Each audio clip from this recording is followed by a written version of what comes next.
For more NFL Draft YouTube videos, you guys have come to the right spot. Mock drafts from various team channels here at Chat Sports, overall round one mock drafts, scouting reports, shorts, and more. Hit that sub button so you don't miss out right now.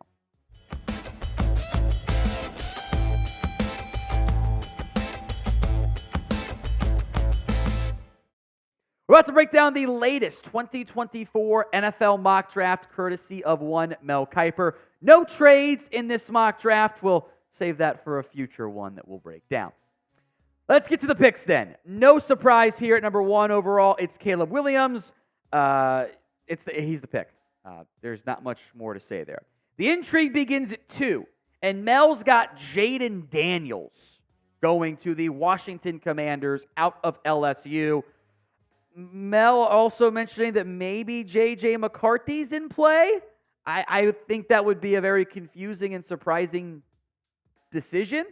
But Mel also has Daniels over Drake Maye on his own personal board.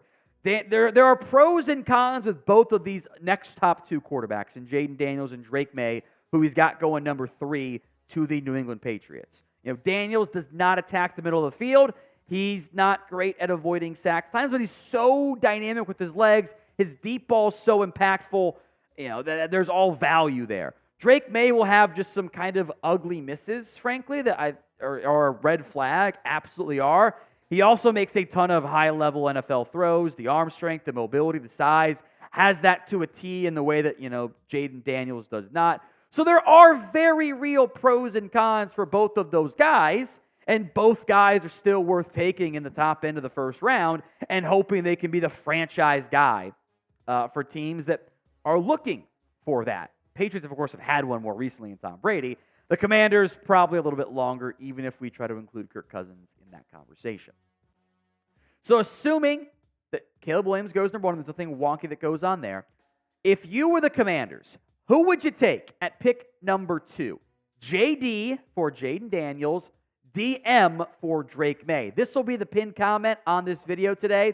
So if the ad comes on YouTube, take advantage of it. Head down there and go vote. JD or DM. Marvin Harrison goes number 4. The Cardinals are open to a trade down, by the way. If they don't, just stand there and take my number 1 prospect in this year's class. The Chargers, meanwhile, with no Mike Williams, no Keenan Allen, take the number 2 player in this class for me. That is Malik Nabers out of LSU. In a normal class, any of these receivers would be worthy of being the top receiver taken. That does include Odunze as well, out of Washington. I love his fit for the Giants. They've got Darius Slayton, skinny fast guy. Jalen Hyatt, super skinny fast guy. Wan'Dale Robinson, slot receiver. They don't have the body type of that typical X-outside receiver that Odunze is. I think that'd be a great fit for the Giants if they cannot figure out a way to get a quarterback. Number 7 is Joe Alt. This is a very boring pick, and if you do the polls of like the mock draft projections, got to be like 75% are taking Joe Alt for the Titans. It's like Caleb Williams 1 consensus, Joe Alt 7 consensus. Number 8 is Dallas Turner, who I think you'll see a lot of popular picks involved here. I think this is going to be a very logical fit, a team that needs a pass rusher. See if that ends up to a trade. Either way, I think Turner makes so much sense in Atlanta given what their needs are now. Jared Verse to the Chicago Bears. I wouldn't be mad at going tackle or receiver here like Mel mentions in his article. Verse at 9 is a little bit rich for me. I will say, for a team that's very light on draft picks on day 3, a trade down is something to monitor on this front. Brock Bowers to the Jets. They've got some good tackles kind of set up there. You're worried about the Tigers with injuries, I'm sure. You've got Mike Williams now in the fold at wide receiver. I would not be surprised if Joe Douglas, looks for another playmaker over the middle to help out Aaron Rodgers. Now, NFL jerseys are on sale for under $100 when you go to chatsports.com/jersey deal. That link will be in the comments section and the description of today's show. They've got jerseys for whatever team you're a fan of and a ton of different players. sales for older players that are gone, but no one really cares about that one. So you can sort by your team on the left-hand side when you go to chatsports.com/jersey deal. So don't delay. Go check out that deal today. By the way, as players get signed, you'll see some of those, like officially signed, they pick their numbers. You'll see those jerseys pop as well, plus draft picks in the not-too-distant future. Link will be in the comments and the description of today's video. It's chatsports.com/jersey deal. J.J. McCarthy, number 11. I would guess the Vikings actually end up trading up at some point. We'll see with whom and for what, etc. But the Vikings moving up to get that other first-round pick at 23 just screams we're going up for a quarterback. And you could maybe give Sam Darnold a year or a half year and give McCarthy some time. I think he fits really well in the Kevin O'Connell offense, by the way. At number 12, another quarterback. It's Bo Nix out of Oregon to the Denver Broncos with, by the way, Kiper saying that he thinks Nix, Penix, and Spencer Rattler are going to be off the board by the time that the next pick happens for the Broncos in the third round, which I find interesting. Let's assume J.J. McCarthy really is the NFL's most likely quarterback for. Who would you make your QB5? BN for Bo Nix, MP for Michael Penix Jr. out of Washington. Sound off for me in the comment section right now.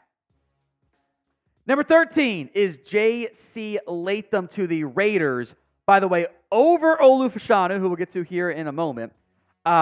Trigger warning for the Raiders fans who remember the selection of Alex Leatherwood. I think Latham's better than Leatherwood, but I understand the trauma you might be dealing with on that front there. He would be a plug-and-play option at right tackle, though. Olu Fashanu would be a great pick for the Saints. The Trevor Penning pick has, frankly, been a bit of a disaster. Fashanu was a little bit banged up this year, not as productive, but still a great athlete and played really well. I think adding him to your offensive line makes so much sense. Quinyon Mitchell is the first cornerback off the board here to the Indianapolis Colts. The Colts need cornerback help, and Mitchell's size, traits, athletic ability, production at the Mid-American Conference level, all of those things that I was like, yeah, he's going to be a good pro. Troy Fautanu. This one also makes a lot of sense. They need guard help. Fautanu, I think, could play tackle, is viewed as a guard here in this Mel Kiper mock draft. Doesn't have to move very far. And by the way, his offensive line coach and coordinator for the Huskies have the same roles in Seattle. So there's the obvious connection on that front. I also love the fit of Terrion Arnold to the Jacksonville Jags. Cornerback help is needed. He can do some inside and outside stuff. Maybe they consider going with a receiver here as well. But I like the value there for Arnold, who I think will be a top 20 pick. Board falls pretty damn great for the Bengals. Talise Fuaga out of Oregon State, who I think should go before J.C. Latham. We'll see if I'm right or wrong on that front. Is a piece at right tackle. And in this scenario, you either sit him for a little bit or make Trent Brown your swing tackle. Either way, I think the Bengals come out of that pretty excited. The Rams, who have lost Aaron Donald to retirement, they take Byron Murphy II. I wonder just how popular this mock draft pick is going to be. Makes a lot of sense, doesn't it? Rams get a similar undersized defensive tackle to replace their Hall of Fame undersized defensive tackle. Just make note, he's not going to be Aaron Donald. The Steelers at 20, and I like this fit. Brian Thomas Jr. out of LSU, 4.3, 340 at 6'3". That's some special size speed combination there.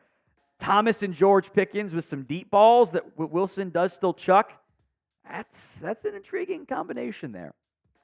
The Dolphins take Graham Barton at number 21 overall. I think in this scenario, Mel's got Barton playing guard because Mel basically never mocks centers in round one. He didn't do it with Tyler Linderbaum. He's not someone, I don't even know if he did it with Ryan Kelly. He's not someone who puts centers in round ones of mock drafts. Plus, guard's a bigger need for Miami. Barton was a left tackle at Duke, but I think he'll play on the inside in the NFL. Literally no wrong answers.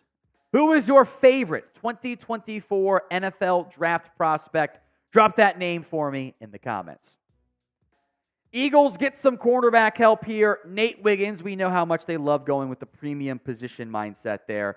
Darius Slay, James Bradbury getting older, although maybe in that scenario you're keeping Bradbury at nickel. Cooper DeJean, I like the player. I don't like the fit with Brian Flores. DeJean didn't play much man at Iowa, and that would give me anxiety with the way that Brian Flores likes to do his defensive schemes and blitz and stuff. 24, Tyler Guyton out of Oklahoma. The upside is there. I think he's fairly raw.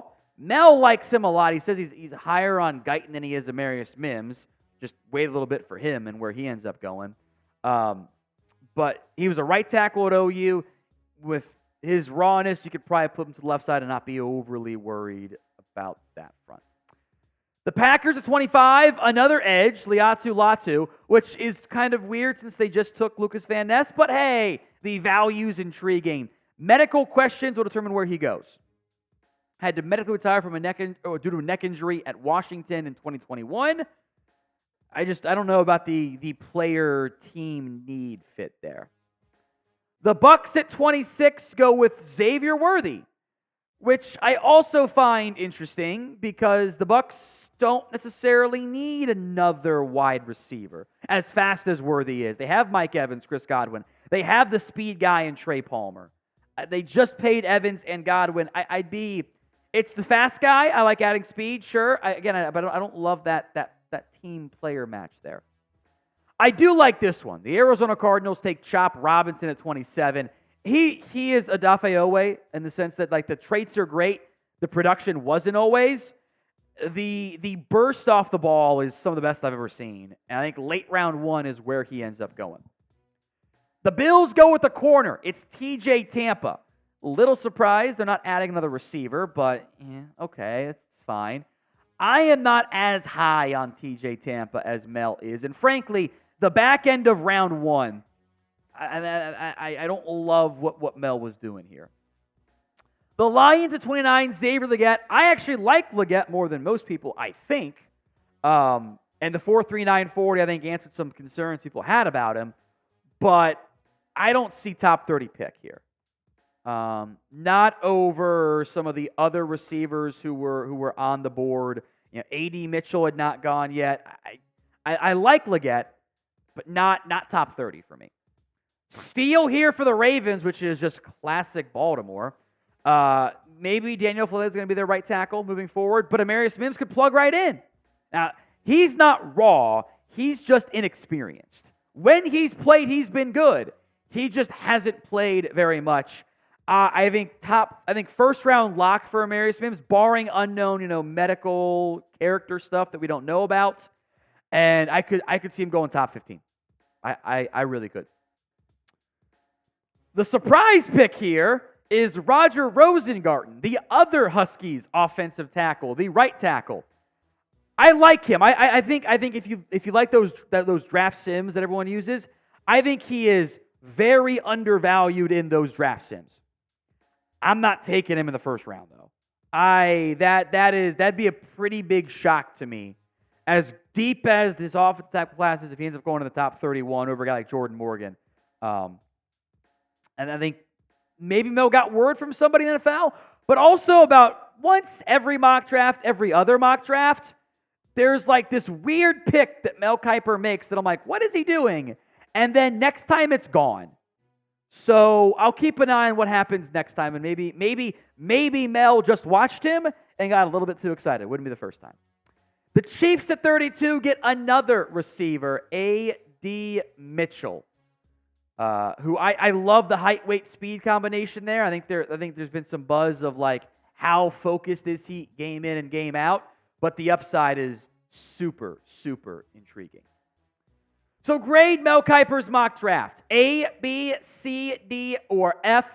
Go ahead and sound off for me in the comments section.